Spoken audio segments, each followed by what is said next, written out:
નમો હરિહંતાણમ, નમો સિદ્ધાણમ, નમો આયર્યાણમ, નમો વજ્રાયણમ, નમો લોહે સૌવસાવણમ, એસો પંચનમકારો સૌ પાવપણાસણો, મંગલાનમ ચ સૌવેસી પરમમવૈ મંગલમ. મંગલમ ભગવાન વીરો, મંગલમ ગૌતમ પ્રભુ, મંગલમ સ્થૂલભદ્રાદ્યા જૈન ધર્મો સુમંગલમ. પ્રવચનનો વિષય છે નવી સવાર નવો વિચાર. આજથી લગભગ 1100 વર્ષ પૂર્વે બનેલો અને આશરે 300 જેટલા નીતિસૂત્રોથી સુશોભિત એવો નીતિ વાક્યામૃત નામનો આ ગ્રંથ એક આપણા જીવનની અંદરમાં સુંદર મજાનું મંદિર બનાવવા માટે એક વિચારોનો શિલાન્યાસ કરે છે. વિચારોનું ખાતમુહૂર્ત. કોઈ પણ મંદિર બનાવવું હોય તો બનાવતા પહેલા એનું ખાતમુહૂર્ત કરવું પડે, પછી શિલાન્યાસ કરવો પડે અને પછી ધીરે ધીરે મંદિર ઉપર આવતું જાય. એમ જીવનની અંદરમાં કોઈક સુંદર મંદિર બનાવવા માટે આ મહાત્મા માગે છે. એટલે દરેક ગ્રંથકાર, દરેક મહાપુરુષ, દરેક ઉત્તમ વ્યક્તિઓ, કલ્યાણ મિત્ર હોય, કોઈ પણ નામધારી કોઈ પણ હોય, કોઈ પણ નામનો હોય, કોઈ પણ ગચ્છ પંથ સંપ્રદાયનો હોય, કોઈ પણ દર્શનનો હોય, એનું એક જ ઉદ્દેશ્ય છે. ચાહે પછી રામાયણ બનાવનારા હોય, મહાભારત બનાવનારા હોય, આપણા આગમો બનાવનારા હોય કે ગીતા વગેરે બનાવનારા હોય, આ બધાનો ઉદ્દેશ તો છેવટે એક જ હતો કે માનવ મનને એક સાચી દિશા બતાવી છે. મનને વિચાર કર્યા વગર ચાલવાનું નથી. વિચારવાની ટેવ ધરાવતું મન જો સારા વિચારો કરે તો બહુ સરસ કામ લાગી જાય. અને એના માટેનો આપણે આ એક ગ્રંથ શરૂ કર્યો છે જેના એક અદ્ભુત સૂત્રો છે, મોટિવેટ કરનારા સૂત્રો છે. હમણાં હું મુંબઈની અંદરમાં હતો, 36 થી 37 દિવસ મુંબઈની અંદરમાં રહ્યો. એમાં જેટલા પણ પરિવારો વંદન કરવા માટે આવ્યા, ઓડિયો પ્રવચનના શ્રોતા, અને એ બધા એક જ કે ગુરુદેવ આ વખતે જે ગ્રંથની પસંદગી કરી છે, આ વખતે આપણે જે ગ્રંથ લીધો છે એટલું બધું જાણવાનું મળે, એટલું બધું મોટિવેટ મળે છે. આશ્ચર્ય એ થાય છે કે 1100 વર્ષ પૂર્વે આજે આ મોટિવેટ શબ્દ તો આજે આપણને જોવા માટે મળે ને, મોટિવેશનના ક્લાસીસ, મોટિવેટ સ્પીચ, આવા જાતના બધા નામ દઈને જે પણ જે સમજાવતા હોય, કહેતા હોય. પણ 1100 વર્ષ પૂર્વે સંસ્કૃતની અંદરમાં બનેલો આવો સૂત્રાત્મક આવો ગ્રંથ છે એ અમને જ ખબર પડી, હમણાં ખબર પડી. આપ જ્યારે એક ગ્રંથો લેતા જાઓ છો ત્યારે ખબર પડે છે કે કેટલા ગ્રંથ રત્નો જીન શાસનના જ્ઞાનના ભંડારની અંદરમાં પડેલા છે. આપણે છેલ્લા કેટલાય દિવસોથી 42મા નંબરના સૂત્રો ઉપર વિવેચન કરીએ છીએ. ગઈકાલે વચ્ચે પૂજ્ય ગુરુદેવ ભુવન ભાનુ સુરીશ્વરજી મહારાજાનો દિવસ આવી ગયો એટલે એ પ્રવચન થોડુંક વચનની અંદરમાં રહી ગયું. વળી પાછું આજથી આપણે રાબેતા મુજબ આગળ વધી જઈએ છીએ કે 42મા નંબરના સૂત્રની અંદરમાં જે બતાવ્યું છે કે કલહ થવાનું કારણ શું, ઝઘડો થયો, કલહ થયો, કોર્ટ કચેરીમાં જવું પડ્યું, બોલાચાલી થઈ, પરસ્પરના સંબંધો બગડી ગયા. આ બધાની અંદરમાં મહાત્મા એક જ કહે છે કે અર્થ સંબંધ અને સહવાસ આ બે વસ્તુ કલહને કરનારી છે. એ કલહ વગરની ક્યારે હોઈ જ ન શકે. ન અકલહો ભવતી, ન એટલે નહીં, અકલહ એટલે ઝઘડા વગરનું, ભવતી એટલે હોય છે. ઝઘડા વગરની વસ્તુ આ બે ચીજ ક્યારેય પણ ન હોય. જેને સહવાસ શરૂ કર્યો અને જેને અર્થનો સંબંધ કર્યો એટલે બિઝનેસ કમાવાની શરૂઆત કરી, જેને પૈસા કમાવાની શરૂઆત કરી, બિઝનેસ કરવાનું શરૂઆત કર્યું, સ્ટાર્ટઅપ કર્યું, એટલે ભાગીદાર સાથે, લેન્ડાર સાથે, પૈસા જેને આપ્યા છે એની સાથે, જેની પણ સાથે પૈસા સંબંધી જેની સાથે વ્યવહાર થયો એટલે નાનો મોટો ઝઘડો થવાનો, કલહ થવાનું, મંદુક થવાનું, એને આપણે બહુ વિસ્તારથી જોઈ લીધું. હવે આજે આપણે ચેપ્ટર જોવું છે સહવાસનું. અર્થ સંબંધ અને સહવાસ આ બે જ વસ્તુ એવી છે કે જેના વગર માણસને ચાલતું નથી.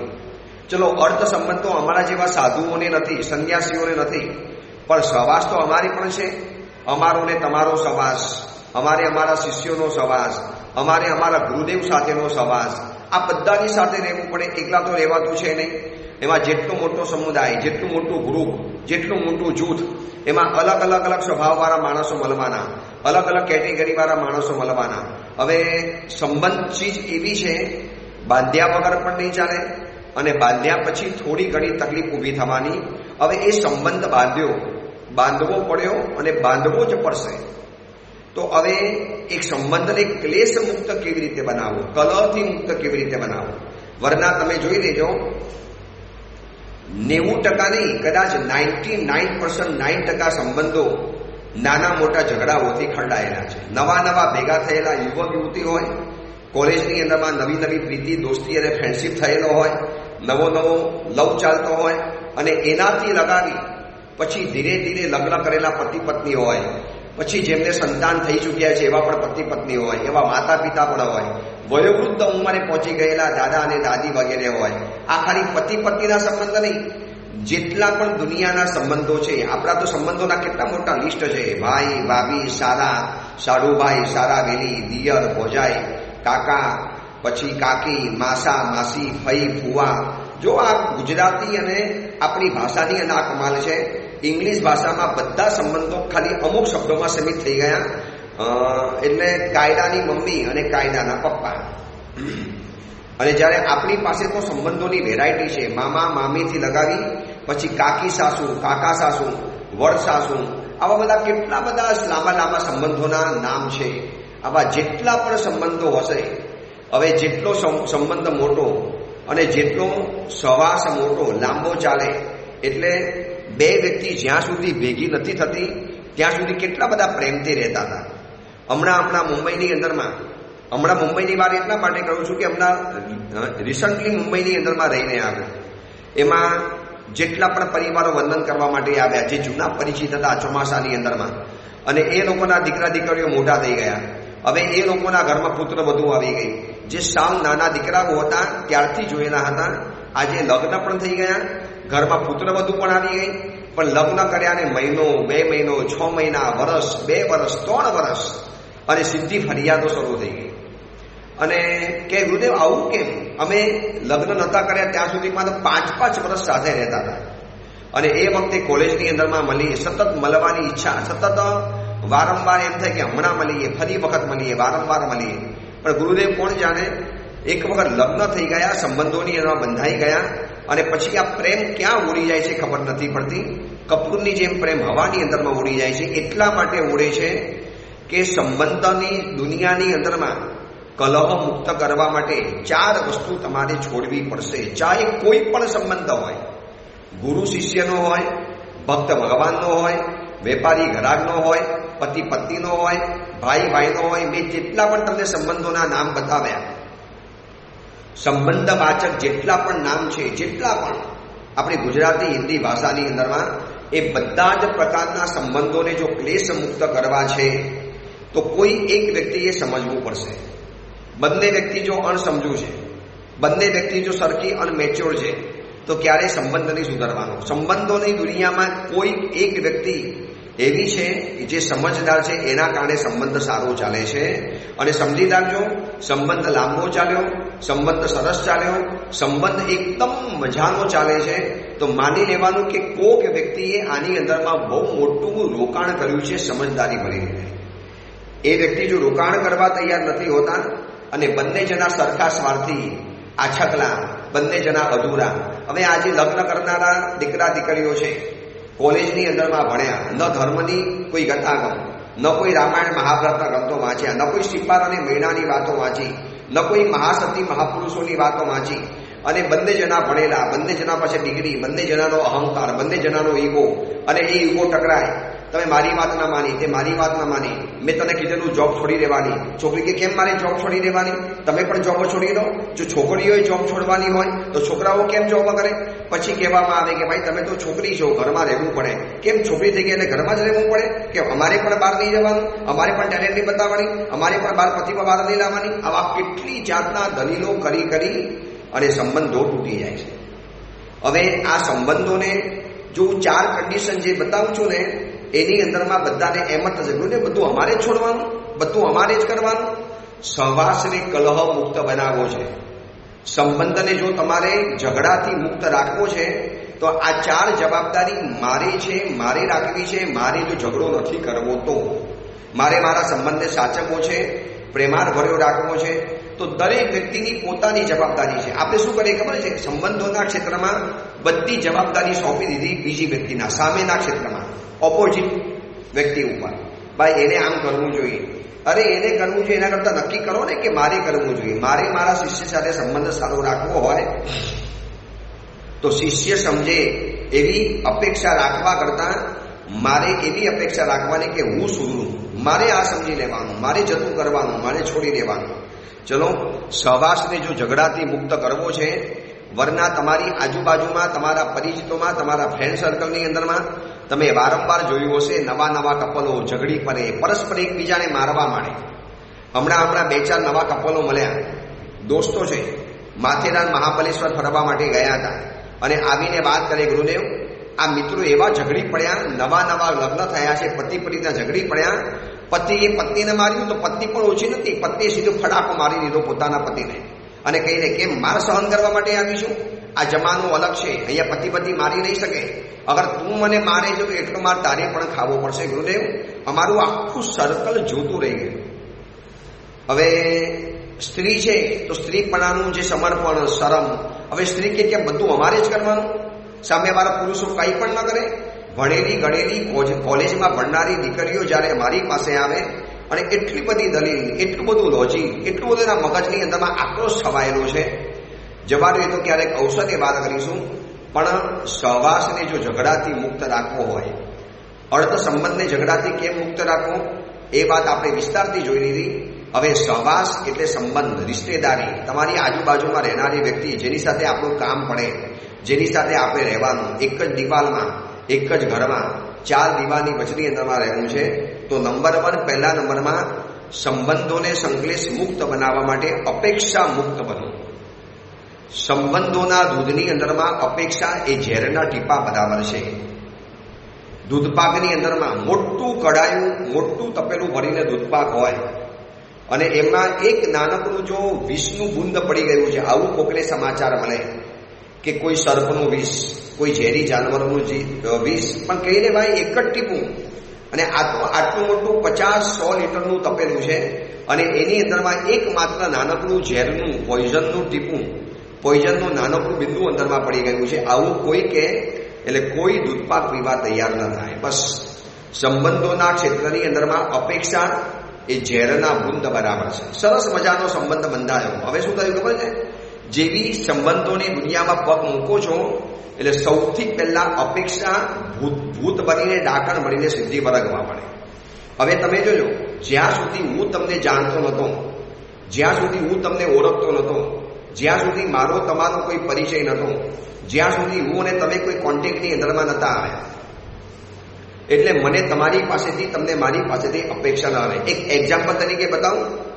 માનો તમે મારા ભગત બન્યા, તમે મને કહેવા માટે આવ્યા, XYZ કોઈ પણ સાવક સાવિકા મને કહેવા માટે આવે કે સાહેબ અમે આપને જીવનમાં ગુરુ તરીકે સ્થાપ્યા છે, અમે આપને ગુરુ તરીકે સ્વીકારીએ છીએ, આજથી પરમાત્મા સમક્ષ નારિયેળ મૂકીને પ્રાર્થના કરીએ છીએ, આપ અમારા જીવનના ગુરુ છો અને અમારું યોગક્ષેમ કરજો. હવે હું તો એને કહેવા નહોતો ગયો. હવે એ વ્યક્તિ, એ પરિવાર, એ ફેમિલી મને ગુરુ તરીકે સ્વીકારવા માંડ્યા, માનવા માંડ્યા. હવે તમને ખબર છે, પછી સીધી જ મારી વાત આવે, જો ગુરુ તરીકે બનાવ્યા છે ને તો વંદન કરવા આવતા રહેવું પડશે. પછી તમારે પરિચયમાં રહેવું પડશે, આવતા રહેજો, તમને આત્મકલ્યાણની વાતો બતાવીશ. ત્યાં સુધી પણ વાત બરોબર છે. હા સાહેબ ચોક્કસ આવીશું. હવે તો આપ જ અમારા ગુરુ છો સાહેબ, હવે આપની પાસે નહીં આવે તો કોની પાસે આવીશું? આવું મને ખાતરી આપી, વચન આપ્યું, પ્રોમિસ આપ્યું. એટલે શું થયું ખબર છે? એક સંબંધ બાંધ્યા પછી એક અપેક્ષા મને ઊભી થઈ ગઈ. આ લોકો વંદન કરવા આવવું જોઈએ, વંદન કરવા આવશે અને એ લોકોએ કીધું છે માટે વંદન કરવા આવશે જ. મહિનો થયો, 2 મહિના થયા, 6 મહિના થયા, વર્ષ થઈ ગયું, વંદન કરવા ન આવે. હવે જ્યાં સુધી મને નહોતા જાણતા ત્યાં સુધી પણ વંદન કરવા નહોતા આવતા અને મારા પરિચયની અંદરમાં આવ્યા, મારા શિષ્ય પરિવાર તરીકે એ લોકો જોડાયા, હવે વંદન કરવા નથી આવતા. તમને ખબર છે, પહેલા મને દુઃખ નહોતું. કેમ નહોતું? કારણ કે સંબંધ બાંધ્યો પણ અપેક્ષા મુક્ત સંબંધ હતો. હવે સંબંધ કેવો થઈ ગયો છે? અપેક્ષા યુક્ત સંબંધ. નાનું તો એક્સપેક્ટેશન રહે ભાઈ એને મારા માટે આટલું કરવું જોઈએ, આવું મને કરવું જોઈએ. જે છોકરી કોલેજની અંદરમાં માત્ર જાણતી નથી, તમને ગમતી હતી, તમે જોયા કરતા હતા અને કોઈ અપેક્ષા નથી રહેતી, પણ જ્યાં સંબંધ બંધાયો, એંગેજમેન્ટ થયા, પતિ પત્ની બન્યા, લગ્ન કર્યા, હવે એક જ ઘરમાં રહેવાનું શરૂ કર્યું એટલે તરત જ હવે પતિની અપેક્ષા થવા માંડે. મારા માટે ચા બનાવવાની, દૂધ બનાવવાનું, મારા કપડાં તૈયાર કરવાના, મારી બેગ તૈયાર કરવાની, મારા શૂઝ સાચવવાના, મારા કપડાને બરોબર ઇસ્ત્રી વગેરે કરી લેવાની. ઓર સ્ત્રી કે કેમ ભાઈ તમારી નોકરડી છું, તમારી ગુલામ છું, આવું બધું કરવા માટે આવી છું. આ આજની છોકરીઓ આ શબ્દ બોલે છે. હવે એ સમયની અંદરમાં પુરુષ કે એમાં શું છે, તમારે કરવાનું. કેમ કરવાનું એટલે એ બધું છે ને હવે જૂના જમાના ગયા. હવે દરેકે પોતપોતાનું કામ જાતે કરવાનું. મારા કપડાં હું સાચવીશ, તમારા કપડાં તમારે સાચવવાના. મારા કપડાની ઇસ્ત્રી હું કરીશ, તમારે તમારા કપડાની ઇસ્ત્રી કરવાની. અથવા તો બંને જણાએ કામ વેચી લેવું પડે. લો તમે પણ જોબ કરો છો, હું પણ જોબ કરું, તમે પણ પૈસા કમાવો, હું પણ પૈસા કમાવું, તમે પણ એજ્યુકેટેડ, હું પણ એજ્યુકેટેડ, તમે પણ ભણેલા, હું પણ ભણેલી, તો પછી આપણે બંને જણાએ સરખા ભાગે કામ વેચી દેવાનું.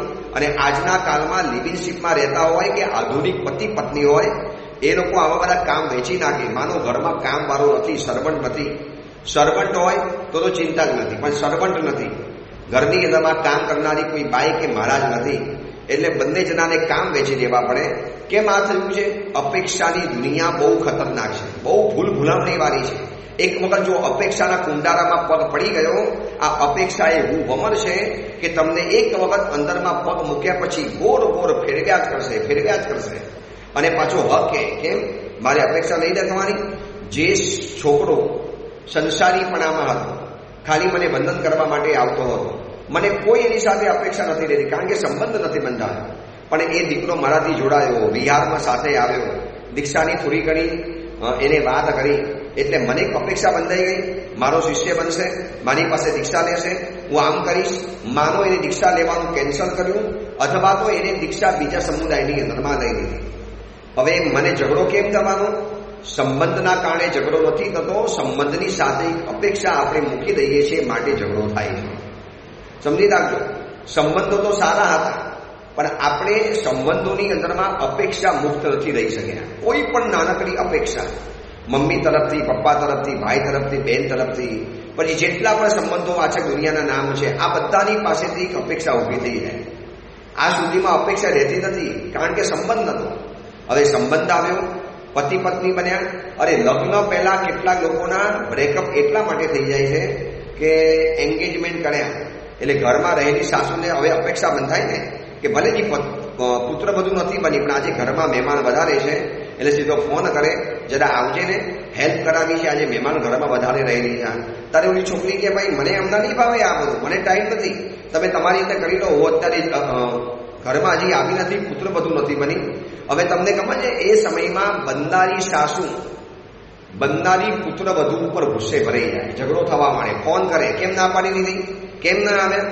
બોલી કે મમ્મી મારી મરજી, ક્યાં આજે લગ્ન થયા છે, એન્ગેજમેન્ટ થયા છે, અને તમે એમ કહો કે આજે મહેમાન આવ્યા ને આજે આ કામ આવ્યું ને આજે ઘરમાં આમ હતું, તો શું મારે વારે ઘડી આવ્યા કરવાનું? હવેની છોકરીઓ લગ્ન અને એન્ગેજમેન્ટ મોડા એટલા માટે કરે છે કે ગુરુદેવ એન્ગેજમેન્ટ કરી દઈશું એટલે પછી એ લોકોને અપેક્ષા વધી જવાની, અમારી અપેક્ષાને આશા રહેવાની. આજે મહેમાન છે ઘરમાં આવજો, થોડું કામ વધારે છે, આજે ઘરમાં ફલાણા નાસ્તા બનાવવાના છે, જરા આવજો ને, જરા કામ છે. માનો એમાં નજીકમાં ઘર હોય, થનારી પુત્ર વધુનું ઘર નજીકમાં છે, એરિયો નજીકમાં છે, એક જ ગામની અંદરમાં છે, તો આ એટલી મોટી સમસ્યા બની જાય છે કે સંબંધોના ક્ષેત્રમાં અપેક્ષા મુક્ત રહેવું અત્યંત આવશ્યક છે. અત્યંત. આજે સંબંધ બાંધ્યો હોય તો આજે એની સાથે સાથે એક સંબંધોના બેક્ટેરિયા, અપેક્ષાના બેક્ટેરિયા ઊભા થઈ જાય છે. જ્યાં સંબંધ છે ત્યાં અપેક્ષા છે, અને જ્યાં અપેક્ષા છે, અપેક્ષા પૂરું થવી એ પુણ્યને આધીન છે. મારી અપેક્ષા મારો શિષ્ય પૂરું કરે, તમારી અપેક્ષા તમારો દીકરો પૂરો કરે, તો આ અપેક્ષા છે ને એ મારા પુણ્યથી પૂરી થવાની છે. મારું પુણ્ય નથી, એ અપેક્ષા પૂરી નહીં કરે એટલે મને ઝઘડો થવાનો. શિષ્ય બન્યા છો, કામ નથી કરતા, કલ્યાણ કરવા નથી આવતા, ગુરુની સેવા નથી કરતા, ગુરુનું સમર્પણ નથી કરતા, આવું તો શું ચાલી શકે? શિષ્ય કે ભાઈ ગુરુદેવ હું પણ માણસ છું, હું પણ થાકી ગયો છું, તમે વિહાર કરીને આવ્યા તો હું પણ વિહાર કરીને આવ્યો, મેં ભી રાણી તું ભી રાણી, કોણ ભરેગા ઘર પે પાણી, મને આવું તો નહીં ફાવે, થોડીક તમારે રાહ જોવાની. એટલે પછી ગુરુ થોડા વખડાઈ જાય. આમ થોડું ચાલી શકે? શિષ્ય કે ગુરુદેવ આમ જ ચાલશે. હવે એ બધા જૂના જમાનાએ તમે બધા એમની વાતો બધી યાદ નહીં કરાવો. બસ આમ કરતા કરતા કરતા કરતા શું થયું? સંબંધોની અંદરમાં ઝઘડા ઊભા થતા ગયા. 99% લોકોના ઝઘડા તમે જોજો એક અપેક્ષાના કારણે. લગ્ન કરવા છે, અપેક્ષા રહેશે, આટલો દાયજો આપવાનો, આટલું સોનું આપવાનું, આટલી ચાંદી આપવાની, આટલી ગાડી આપવાની, ફલાણું ઘર આપવાનું. એવા લોકોના સમાચારો સાંભળ્યા છે.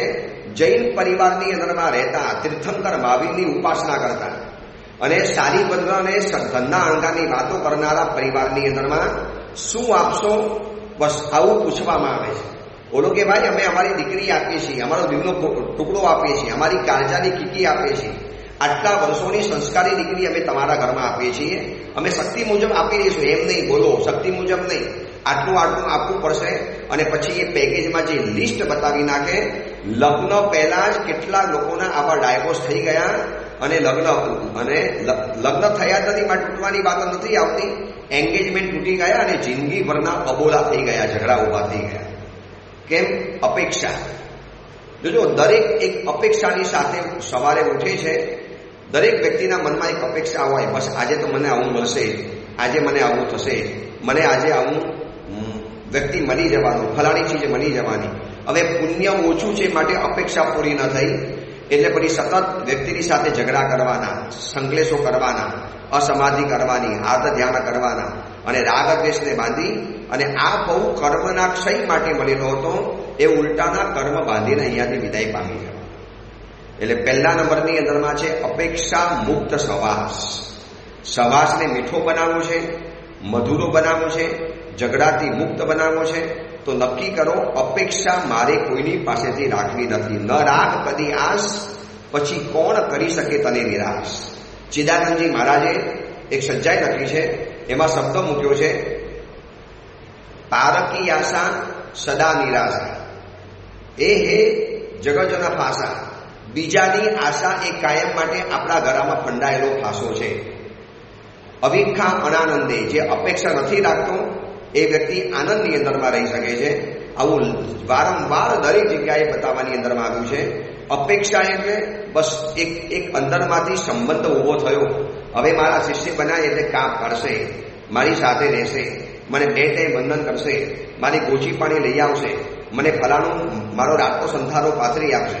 હવે શિષ્યએ ન કર્યું એટલે મનમાં કચવાટ થાય. આવા શિષ્યો, આટલો વિનય વિવેક નથી આવડતો અને પછી એને કે ભાઈ મારો સંથારો પાથરી દે, ગુરુદેવ પાથરું છું, અથવા તો કોઈ પણ બહારનું કાઢે, અથવા તો પેલાને કહી દો ને, ઓલા શિષ્યને કહી દો ને, અને એ વખતે ગુરુનો ઝઘડો શરૂ થઈ જાય. આવો શિષ્ય, આટલું બધું અવિનય, આટલું બધું અવિવેક, આટલું બધું ઔચિત્યનો ભંગ, એ તમે જે પણ ગણો તે ગણો, પણ એ વ્યક્તિની ઈચ્છા નથી. અને ઈચ્છા નથી તો એને તમારી સેવા ન કરી તો અપેક્ષા કેમ ઊભી થઈ જાય છે? સંબંધ રાખો, ના નથી પાડતા. જેમ ગુલાબની સાથે સુવાસ સાથે હોય એમ સંબંધોની સાથે અપેક્ષા જોડાઈ ગઈ છે. એટલી બધી એકમેક થઈ ગઈ છે કે હવે આપણે એને અશક્ય પ્રાય કરવી પણ કઠિન પડે છે. હવે એક કામ કરો, જૂના સંબંધોની વાત છોડો. હવે જે પણ કાંઈ નવા સંબંધો ક્રિએટ કરી, નવા સંબંધો ઊભા થાય તો એમને કહી દેવાનું કે દોસ્ત, હું મારા તરફથી તમે અપેક્ષા નહીં રાખતા, તમારા તરફથી હું અપેક્ષા નહીં રાખું, બને તો એકબીજાને કાળજી કરશું, હેલ્પ કરીશું. હમણાં મુંબઈની અંદરમાં જઈને આવ્યો ને એટલે દરેક એરિયાના જૂના પરિચિત અને નવા ઓડિયોવાળા એ લોકોનો એટલો બધો આગ્રહ થયો, ઘરે પગલાં કરો, ઘરે પગલાં કરો. અને દરેક સંઘોની અંદરમાં, પરાના દરેક સંઘોની અંદરમાં ગયો. બહાર નીકળતા સાંતાક્રુઝ, ઇલ્લા, ગોરેગાંવ, કાંદીવલી, દાનુકરવાડી, દેવનગર, રોયલ કોમ્પ્લેક્સ, આમ કરતા મુંબઈમાંથી બહાર નીકળ્યો. જે પણ સંઘની અંદરમાં ગયો, ગુરુદેવ પગલાં કરવા પડશે, આવવું તો પડશે, નહીં ચાલી શકે. એટલે હું હવે દરેક લોકોને કહી દઉં છું, નવા પરિવારો જે પરિચિતની અંદરમાં આવે એમને હાથ જોડીને કહી દઉં કે પગલાં કરવા જવાનો હવે સમય રહેતો નથી. દિવસ રાત વાંચન લેખન ચાલતું હોય, પ્રવચનો તૈયાર કરવાના, ઓડિયો પ્રવચન, શ્રી સંઘના પ્રવચનો, અન્ય બીજા કામકાજ હોય, સાધ્વીજી ભગવંતોની વાચના ચાલે, પાઠ વગેરે ચાલે. ભાઈ હવે બિલકુલ સમય નથી. જે છે નહીં સાહેબ આવવું તો પડશે, સાહેબ ન આવો કેવી રીતે ન ચાલે. અને પછી ના પાડું ને એટલે સીધું એ લોકોને ખોટું લાગે, આવવાનું બંધ કરી દે. હું પૂછું કેમ નથી આવતા? સાહેબ તમે આગળ પગલાં ન કરે માટે નારાજ થઈ ગયા છે. એટલે હવે તો જેટલા લોકો પરિચયની અંદરમાં આવે છે એ બધાને પહેલેથી સાફ શબ્દોમાં કહી દઉં છું, ભક્ત બનવાની છૂટ, શિષ્ય પરિવાર તરીકે બનવાની છૂટ, ફેમિલી ગુરુ તરીકે અમને સ્થાપવાની છૂટ, અને પ્લીઝ પગલા કરવા ઘરે આવશું એવું કોઈ નક્કી નહીં. આવશું તો આવશું, ન આવશું તો નહીં પણ આવીએ. અપેક્ષા રાખીને નહીં બેસી જતા કે ગુરુદેવે આવવું જ પડે, ન કેમ આવે. મારે તો તમને હજી આગળ બતાવી દઉં. સૈનિક રાજા કેટલી બધી અપેક્ષાથી મુક્ત હતા કે પોતે જેલમાં છે, પોતે જેમને ગુરુ તરીકે માન્યા છે, તીર્થંકર છે, સર્વશક્તિમાન છે, અચિંત્ય શક્તિથી યુક્ત હરિહર પરમાત્મા છે, જેમની પાસે કરોડો, ઓછામાં ઓછા 1 કરોડ દેવી દેવતા તો હોય, અને કરોડો દેવી દેવતાઓ સાથે છે, છતાં પણ સૈનિક રાજાને અપેક્ષા નથી થઈ ભગવાન કોઈ દેવને બચાવવા માટે મોકલશે. જો ને કોણિક રાજાને થપ્પડ મારશે, કોણિક રાજાને બરોબર સબક શીખવાડી મને આ જેલમાંથી બહાર કાઢશે. આવી એક પણ દિવસની અપેક્ષા સૈનિક રાજાએ ભગવાન પાસેથી નથી રાખી. વરના રાખી શકે ને. હવે તમે વિચારો, આપણે સૈનિક રાજાની જગ્યાએ આપણે આપણી જાતને ગોઠવીએ. मानो मैं सैनिक राजा हूं, मुझे मेरे बेटे ने मुझे जेल में डाल दिया, ऊपर से 100 फटके लगाता है, અને એ જ સમયમાં તીર્થંકર મહાવીર વિચરતા વિચરતા રાજગુરી નગરીમાં આવ્યા, વૈશાલી નગર તરફ જવા માટે નીકળ્યા. રાજગુરી નગરીને બરોબર અડીને નીકળ્યા છે. સર્વજ્ઞ તીર્થંકર ભગવાનને ખબર છે સૈનિક જેલમાં છે, મારું ભક્ત જેલમાં છે. પ્રભુએ ખાલી દેવતાને કીધું હોત ને, જાઓ હમણાં સૈનિક રાજાને જેલ તોડીને બહાર લઈ આવો સોમેન સાથે, અને એ જેલમાં કોણિકને નાખી દો, કોણિકનો અપરાધ રહેલો છે. કોઈ પણ દિવસ સૈનિક રાજાને એવી અપેક્ષા નથી રહી. મારા પ્રભુ સર્વજ્ઞ તીર્થંકર, કરોડો દેવી દેવતા, અને તમે વિચારો એક દેવતાને ખાલી ભગવાને ઈશારો કર્યો હોત, જાઓ હમણાં ને હમણાં સૈનિક રાજાના જેલના બંધનો ભગવાન અહીંયા લઈ આવો. કોણિકની તાકાત નથી કે દેવતાની સામે ટકી શકે. સાવ સામાન્યમાં સામાન્ય ગણાતો દેવતા એ પણ આવું કરી શકે. જ્યારે મહર્તિક હોય, સમાન વૃદ્ધિવાળો ઇન્દ્રની સમાન વૃદ્ધિવાળા દેવ હોય, અને એ જ્યારે કરી શકે, કોઈની તાકાત નથી કે એમને રોકી શકે. તો એવા સમયની અંદરમાં સૈનિક રાજાએ ક્યારે ભગવાને કીધું નથી પ્રભુ આવું, પ્રભુ તમારો ભગત છું, તમારા માટે રોજ સોનાનો સાથીઓનો રોનાના જવલાનો સાથીઓ કરતો હતો, જે સૌથી પહેલા સમાચાર આપે એને સોનાની જીભ ભેટમાં આપતો હતો. અને પરમાત્મા આપે મારું સામનું પણ ન જોયું, આપે મને એક સાતા પૂછવા પણ કોઈ દેવતાને પણ ન મોકલ્યો. અરે પ્રભુ, આપ રાજગુરી નગરીમાં આવેલા હતા તો આપે પધારવું જોઈએ, મને સાતા ખબર અંદર પૂછવી જોઈએ, આ પૂછવી જોઈએ, આવું કરવું જોઈએ, મને આપવું જોઈએ, આમ થવું જોઈએ. આ બધી છે ને અપેક્ષાની મોટી માયાજાળ છે. આ અપેક્ષાનો ચક્રવ્યૂહ એવો છે, એકવાર ફસાઈ ગયા તમે ઊંચા જ નહીં આવો. હવે એક અપેક્ષા પૂરી કરીને એટલે પછી બીજી અપેક્ષા રહે, હવે એને બીજી પણ પૂરી કરી તો ત્રીજી અપેક્ષા રહે. હવે રોજ વ્યાખ્યાનની અંદરમાં એ ભાઈ આવતા હોય, ગાડી લઈને આવતા હોય, તમને રસ્તાની અંદરમાં જોયા કે આ ભાઈ પણ વ્યાખ્યાનમાં જાય છે થેલી લઈને, પૂછ્યું વ્યાખ્યાનમાં જાઓ છો? હા પધારો. જે સંઘમાં વ્યાખ્યાનમાં તમે જતા હતા ત્યાં સ્થાપક જાય છે. તમે બરોબર અઠવાડિયું 10 દિવસ સુધી એ વ્યક્તિને લિફ્ટ આપી વ્યાખ્યાનમાં આવવા માટે. હવે 11મા દિવસે એ વ્યક્તિ પૂછવાનું ભૂલી ગઈ, એ વ્યક્તિ સડસડાટ નીકળી ગઈ. એને રસ્તા ઉપર એ ભાઈને જોયા નહીં, અને પેલા ભાઈએ ગાડીને જતી જોઈ. હવે તમને ખબર છે સીધો ગુસ્સો આવવાનું, જોયું, અભિમાન આવી ગયું, આજે મને પૂછ્યું નહીં. પણ ભાઈ તમને શેના માટે પૂછે? એની ગાડી છે, એનું પેટ્રોલ છે, એની રીતે જવું પડે. આ તો તમને પૂછ્યું એની ભલમનસાઈ કહેવાય. બાકી તમે કોઈ જોયું? હવે આજકાલ કોઈ પૂછતું પણ નથી. આ દુઃખ કેમ થાય છે? અપેક્ષા રાખી છે માટે. જો અપેક્ષાથી મુક્ત થઈ ગયા તો બહુ કઠિન કામ છે. હું બોલું છું એટલું બધું સહેલું નથી. સંબંધોની દુનિયામાં પ્રવેશ કર્યા પછી અપેક્ષા મુક્ત જે રહેતા, જેને આવડ્યું, એના માટે સંબંધ સ્વર્ગની દુનિયા બરાબર છે.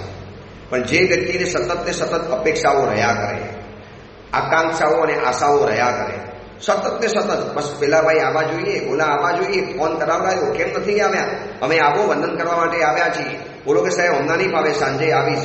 સાંજ પડી, રાત પડી, તમે રાહ જોઈ અને ન આવ્યા. વળી પાછા સવારે આવ્યા, સીધા તાળુકવાના. કેમ ભાઈ કહેતા હતા નથી આવતા? આટલા બધા પ્રમાદી બની ગયા છો? નહીં સાહેબ, એવું હતું ને કે આમ બીમારી ત્યાં હવે બસ બાના કાઢો. આ છે ને નાનો ગલો કેમ ઉભો થઈ જાય છે? અપેક્ષા મુક્ત જીવતા નથી આવ્યું માટે. એટલે ક્લેશ મુક્ત બનવા માટે 4 કન્ડિશન છે. એમાં પહેલી છે અપેક્ષા મુક્ત બનવું. અપેક્ષા મુક્ત બનવું. સહવાસને જો ઝઘડાથી મુક્ત કરવો છે એટલે એની પાસેથી, એટલે ગુજરાતીમાં એક વાક્ય છે, જેને ચાહો છો એની પાસેથી કશું ચાહો નહીં. હું જે વ્યક્તિને ચાહું છું ને એની પાસેથી મારે કોઈ પણ ચાહના નહીં રાખવા. હવે એ વ્યક્તિએ મારી ચાહના પૂરી ન કરી એટલે શું થયું? સાસુ પુત્ર વધુને ચાહે છે તો સાસુમાએ પુત્ર વધુ પાસેથી અપેક્ષા નહીં રાખવાની. દીકરો પપ્પાને ચાહે છે તો દીકરાએ પપ્પા પાસેથી અપેક્ષા નહીં રાખવાની. દીકરી મમ્મીને ચાહતી હોય અથવા તો મા દીકરીને ચાહતી હોય તો પરસ્પર એકબીજાએ અપેક્ષા છોડવી જ પડશે. તો તમે સંબંધોની દુનિયામાં જીવી શકશો. વરના અપેક્ષા એટલી બધી અપેક્ષા. મને લગ્નમાં ન બોલાવ્યા, જો બધાને તીર્થોની યાત્રા કરવા લઈ ગયા, આપણને ન લઈ ગયા ને, હવે આપણે પણ નહીં લઈ જવાના. અને ભાઈ એની મરજી છે. મફતમાં યાત્રા પ્રવાસ લઈ જાય છે, શંખેશ્વરનો, પાલીતાણાનો, ગિરનારનો, અને એમાં તમને યાદ ન કર્યા અને કોઈક દૂરવાળાને યાદ કર્યા. જોયું, આપણે નજીકના હતા છતાં આપણને યાદ કર્યા. હવે આપણે પણ છે ને બહુ એની પાસે લાંબા પોરા નહીં થવાનું, એના માટે બહુ લાંબા ટૂંકા નહીં થવાનું, એને જીવવાનું એના માટે. જરૂર હોય ત્યારે મારી પાસે આવ્યો, 10 વખત આવ્યો. હવે આપણે લઈ ગયા યાત્રાની અંદરમાં, બીજા લોકોને લઈ ગયા, આપણે એના માટે જાત ઘસી નાખી, જાત કશું આપણને આપ્યું. બસ આવા મનની અંદરમાં સંકલેશો પારાવાર ચાલતા હોય છે અને વધુ પડતો સંકલેશ કલહ દ્વારા બહાર આવી જશે, ઝઘડો થઈને બહાર આવી જશે. માટે આપણે અર્થ સંબંધ સહવાસસ્ય ન અકલવો ભવતી, આ 42મા નંબરના સૂત્રનું વિવેચન ચાલે છે. આવતીકાલે આ ચેપ્ટરને ક્લોઝ કરી દઈશું કે કલેશ સંબંધોને સુંદર રાખવા છે, સ્વસ્થ રાખવા છે, તંદુરસ્ત રાખવા છે, હેપી રાખવા છે. તો આટલી જવાબદારી છે કે એને અપેક્ષા મુક્ત રાખો અને એની શરૂઆત આપણે કરવી પડશે. સામેની વ્યક્તિ અપેક્ષા ઓછી કરે, આપણી એવી અપેક્ષા હોય છે, પણ આપણે શરૂઆત કરો ને કે હું એની પાસેથી અપેક્ષા ઓછામાં ઓછી રાખીશ. પછી ક્યાં વાંધો આવવાનો હતો? પણ અપેક્ષાની જારામાં, ચક્રવ્યૂહમાં એવો ફસાઈ જાય છે, એમાંથી જલ્દી બહાર નથી આવતું. માનો એ પતિ પત્ની ઘરમાં એકલા છે, દીકરા બધા ફોરેન ભણવા માટે ગયા છે. હવે અપેક્ષા રહ્યા કરે, દીકરો આવો જોઈએ, દીકરો આવો જોઈએ. દીકરાએ ભણવાનું પતિ કહ્યું, બેટા હવે તો આવો. દીકરો કે આવું છું ને, થોડો સમય જવા દો, હજી મારે થોડુંક રહેવું છે. આમ કરતાં કરતાં કરતાં માતા પિતા જોડતા રહે અને દીકરા દીકરીઓ અલગ દુનિયા વસાવીને રહી જાય. કેટલી બધી અપેક્ષા રહે જિંદગીભર માટે. દીકરો આવશે, પત્ર લાવશે, પત્ર મોકલશે, ફલાણું કરશે, પણ આવું કશું જોવા નથી મળતું. ત્યારે દિલ તૂટી જતું હોય છે. એ અંગેની બીજી વિશેષ વાત આપણે આવતીકાલે કરીશું. એ જ મંગલ કામના, મંગલ ભાવના. જેના વિરુદ્ધ કાંઈ પણ બોલાયું હોય તો મિચ્છામિ દુક્કડમ.